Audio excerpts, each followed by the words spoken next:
January 25th, 2025. Welcome to This Week in Waukesha's new podcast series where we are acting locally, thinking globally, while talking all things Waukesha and beyond. This week, we inaugurated a new president. That's, I guess you could say, it's old news. Locally, last night, the North Stars of Waukesha North, riding on the high of their 50th anniversary celebrations, defeated the Black Shirts of Waukesha South 66-65 at the South Field House last night, avenging a crushing 20-point loss to the Shirts at their house earlier in the season. So congrats to the North Stars. Congrats to both teams on a pretty exciting game. That much is for sure. The Winter Jamboree continues in the Shaw, and I'm proud to say that one of the great places to be in Wisconsin in the winter in January or anywhere in the world, unless you're into ice fishing or snowmobiling, that's further north. But here in our beloved Waukesha, where we have this fantastic Winter Jamboree celebration. But for my on this first podcast today, I am proud to have as my guest the newly engaged Alicia Halvensleben. Congrats to you and Kevin. Thank you. Alicia is our 11th district alder since 2022, and she's running for the second term. And she's been kind to connect with us while traveling. Where are you heading to, Alicia, today, if I may ask? Well, we kind of have a full weekend ahead of us, so we're going up to Green Bay to get tattoos, actually, for some people who are no longer with us, so that we can have them with us at the wedding this fall. Oh, that's wonderful. And then we have a wedding show. We have a wedding show in Oshkosh tomorrow. So. Wow. Okay. So a weekend just for the two of you. Yep, pretty much. Terrific. So yeah, let's jump right into this. As you continue to engage in your campaign for re-election, what are the major accomplishments from your first term that you'll be talking about that you want constituents and just residents of Waukesha to know about? Sure. One of the biggest things that I have helped to contribute to is the Waukesha Parade Memorials. So I served on the Parade Memorial Commission as the representative from being the downtown alderperson. Nice. And we really spent a lot of time taking in community input, working with the different people, like the different contractors and the different designs, and really coming up with something that we thought would really work well with the community. And I really liked the idea that we had something small right on Main Street, but then something off of Main Street where people could maybe spend more time being reflective, where there isn't constant traffic going by. So I think that we did a really good job. I think both memorials are absolutely beautiful, and I think that people are going to appreciate them for a long time. So that's probably one of my biggest accomplishments. I'm also very proud to serve currently as the Common Council president. It says a lot. My fellow alders have that faith in me. And also, I am currently the vice president of the Library Board of Trustees, which I serve on as the alderman representative. But yeah, I really, really enjoy my time with the library trustees. They do a really great job, and we actually have something fun coming up where we will be going to Madison to lobby our legislators to support good library policies. Mm-hmm. Good deal. Yeah, I imagine there's a lot of hot button issues around. That could be a separate show. So to be continued. So keep your Saturday calendar open for a future show, because that is certainly very, very important, protecting our libraries and supporting them. So what else would you say is the city done with your support that you are proudest of in your first tour of duty? Well, I mean, the Parade Memorial is definitely the big one. But I think some of the other things, there's been a lot of concerns about rodents. And we have seen a decrease in complaints since we've instituted some new ordinances and beefed up some of our ordinances. So that includes the ordinance regarding chickens and other fowl, limiting the numbers of chickens that you can have, and basically not allowing for larger fowl, and not allowing, butchering at home and things like that. Those are types of things that can really attract rodents, and cause more problems. And they don't understand where one yard ends and the next one begins. So yeah, Yeah. they do travel. So we want to make sure that yards are clean and free of waste. And the that ordinance, I think, has helped out a lot. The other thing is we also beefed up the rat harborage ordinance so that we can better address rat harborages on private property, because that's kind of, you got to find the right balance, right? We can't just come in and tell you what you need to do in your yard, but we also want to make sure that we're all being good neighbors. Yes. Yeah, because my understanding too is that from some of the other elders I spoke with is that some residents will have these, and I believe we used to, will have these bird feeders that only hang like about a foot to 3 feet above ground, and that certainly is a great source for attracting rats. Is that true? And is there ways to, or has that been part of some of the new legislative revisions to address the rodent problem? Yeah, so birdseed on the ground definitely is a problem. There really isn't a good way to prevent that. I mean, we know birds are messy eaters. I would say if you do want to have a bird feeder, I would not recommend having 10 bird feeders. Limit the Yes. bird feeders. Unfortunately, it's not like you can take a vacuum out into your yard and try to mow them up or Yeah. suck them up through a vacuum. Right. So, you kind of get stuck. But yeah, I would say limiting the number of bird feeders, maybe don't fill them as often, those sorts of things. But yeah, the bird feeders definitely do attract rats. In fact, that's when we see complaints and we send out an inspector, we often see bird feeders nearby. Got it. Okay, thanks. Yeah, I want to jump over to what I like to call the big elephant in the city of Waukesha living room, and that's the city's financial situation. How do you address concerns um, from the residents about our financial health, and maybe what are some of the myths, and what are some of the truths, and what is the city doing to drive that, or to address that? Yeah, so I think that we have done a really great job, and I want to give a huge plug here for our city administrator. Tony does Tony such a Brown, wonderful job. Tony Brown, yep, he does downtown such a Tony Brown. yeah. There you Yeah. go. He does such a really great job being creative and trying to come up with good solutions so we don't have to cut services while still kind of suffering from different state regulations that prevent us from raising taxes, which no one wants to raise taxes, of course, but we also have to be realistic about the costs of all of the services that we provide, and making sure that we can keep our community fun and happy in a place where people really want to be.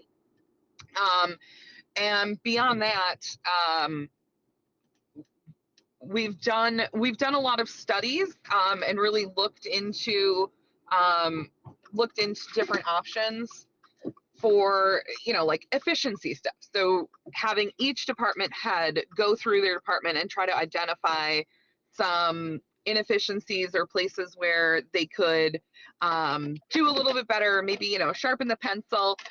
So we've actually done a really good job with that, consolidating some of the things where one department is using one platform for something and another department is using a different platform, and trying to consolidate that down, moving some more things in-house rather than contracting out, or in some of the other cases, contracting out where it's not necessarily the most efficient use of our time to have an expert for one little thing, where it's actually more efficient for us to have an expert that we contract in. So really kind of taking a look at all of those things so that we are reducing our costs as much as possible without putting an additional burden on our residents. Understood. Besides our financial health, what would you say, Alicia, are the biggest issues the city is facing now and in the next few years? Biggest challenges, biggest opportunities? I mean, that's definitely up there. That's probably the main focus. But Financing. um, yeah, yeah. But I think kind of going along with that, I mentioned a little bit. Um, I love Waukesha. I chose Waukesha, so I did not grow up in Waukesha. I You're a chose Waukesha. transplant like myself. Yeah.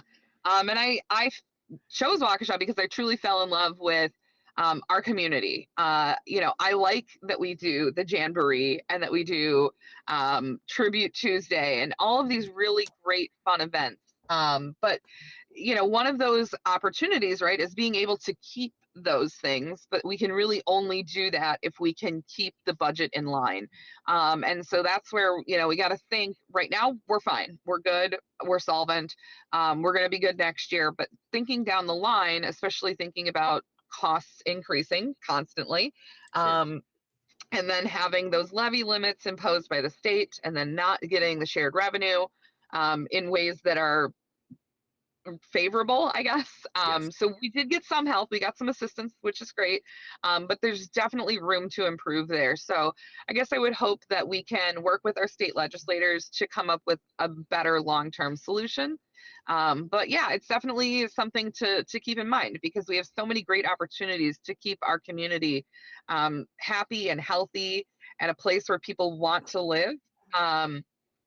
And kind of the other part of that is net new construction. So this is one of those things where we have a challenge, but also an opportunity. So the challenge is that we are landlocked. So we don't have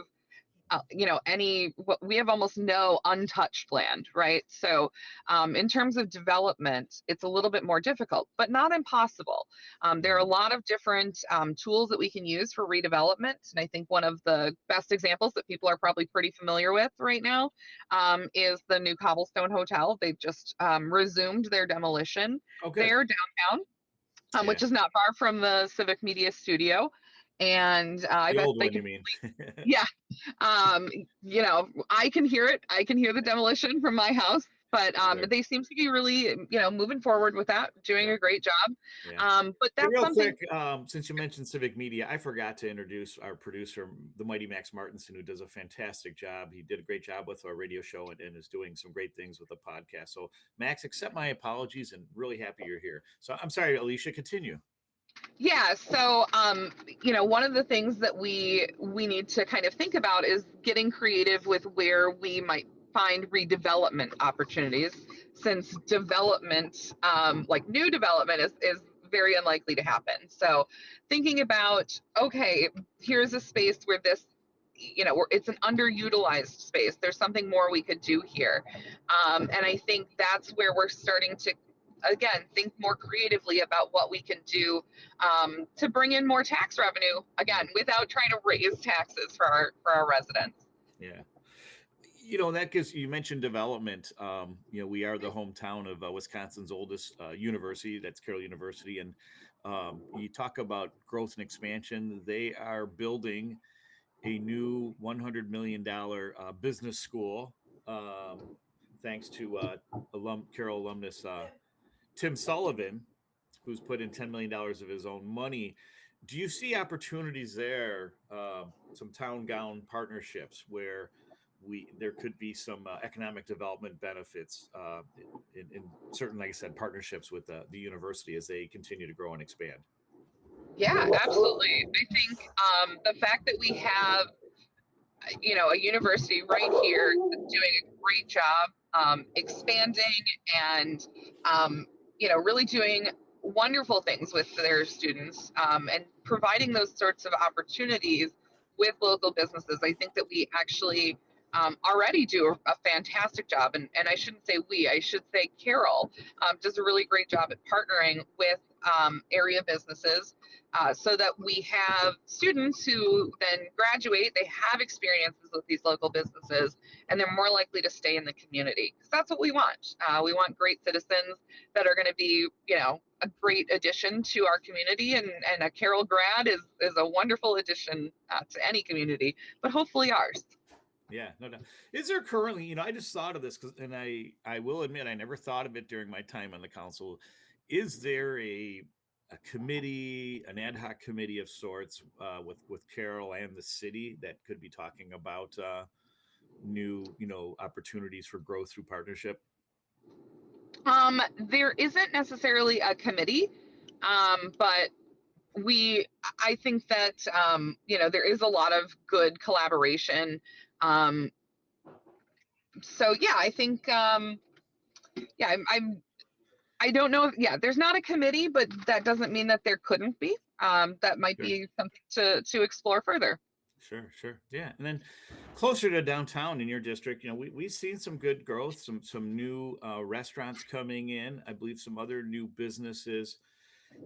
Do you know what the current, if there is a vacancy rate in downtown Waukesha currently, and if and what the city's kind of doing in partnership with realtors and other business development interests to fill some of those vacancies or add new, I guess economic development opportunities for downtown?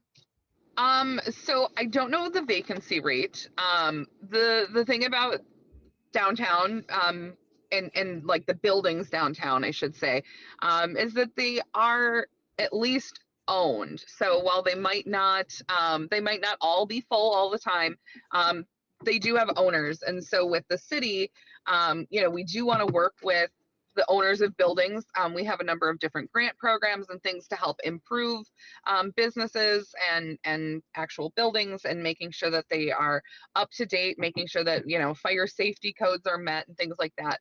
So we do have those opportunities through the city. But I would also assume that the owners of various buildings downtown would rather have tenants than not have tenants, and so I'm sure they are always looking. But yeah, as we see more and more development downtown, it's only going to continue to attract more people, I think. Terrific. Yeah. Yeah. That reminds me. And again, I know I'm asking a lot of specific questions. Some of these are, as I was driving to an appointment on Thursday, and I drove past City Hall, saw the mayor pass me in a red pickup. And so that's a rather interesting fit for a mayor whose profession was an attorney. I think he's trying to pass himself off as a building construction guy or a handyman. Only kidding, of course, but give him a hard time for me. But I noticed a big like for sale sign on the old Gendusa property across from City Hall, and I know that the city had purchased that property years before you and I were involved, and we haven't had a lot of success in filling that. Do you know of any developments on that specific property? Are you talking about like directly across from City Hall? Yeah, and you may. Yeah, so there is a proposed development for some apartments. And that's, as far as I know, that's still proceeding through. Nothing is completed yet. And so that's, it's not necessarily a definite, but that is the proposed project for that property. Okay, sounds good. Well, yeah, we look forward to paying attention to that. That's one we've been trying to get off the city tax rolls for quite a few years, and I applaud the city for taking the initiative to buying and promoting some good development. But I know we've also had our struggles during that time. But appreciate you updating us on that. So in the time we have, which I believe is about 2.5 minutes, Max, correct me if I'm wrong. What would you like to say to listeners that we haven't covered already about Alicia Halvensleben? Actually, no. Here's a question I have: is you, in a very nonpartisan role and in a very nonpartisan political tradition, you are obviously and unapologetically very entrenched with the Democratic Party. You're vice chair of the Women's Caucus. I believe you're secretary of the state's Young Democrats.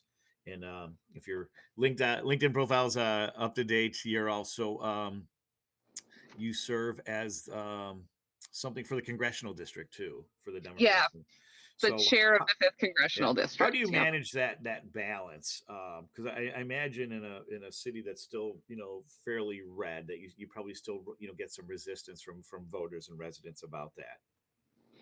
Yeah, I mean, honestly, when it comes to being an alderperson, I don't really get any resistance, right? Like my job is nonpartisan. There aren't really a whole lot of partisan issues that we're deciding on, or at least not things that I would consider to be partisan issues. Sure. Yes. So really, I'm able to really kind of keep those things pretty well siloed. So when I'm doing stuff with the Democratic Party, I'm doing stuff with the Democratic Party. When I am doing stuff for the city, I'm doing stuff for the city. And those two things don't really overlap very much. So, which I think is good, because we should be thinking of ourselves as nonpartisan when we're dealing with the city. I'm happy to help any resident, any constituent within the district, whether they're a Democrat, Republican, moderate, Green Party, Libertarian. That doesn't matter to me. What matters to me is making sure that we're helping the citizens of our community. I love it. 11th District Alder Alicia Halvensleben, thanks for being my guest this morning. Safe travels on the rest of this exciting journey, and congrats on your pending nuptials to you and Kevin. Enjoy the rest of your Saturday, and thanks to everyone for listening in on this first of 2 podcasts Bo Blask is next. Please remember, safety is everyone's responsibility, and see ya.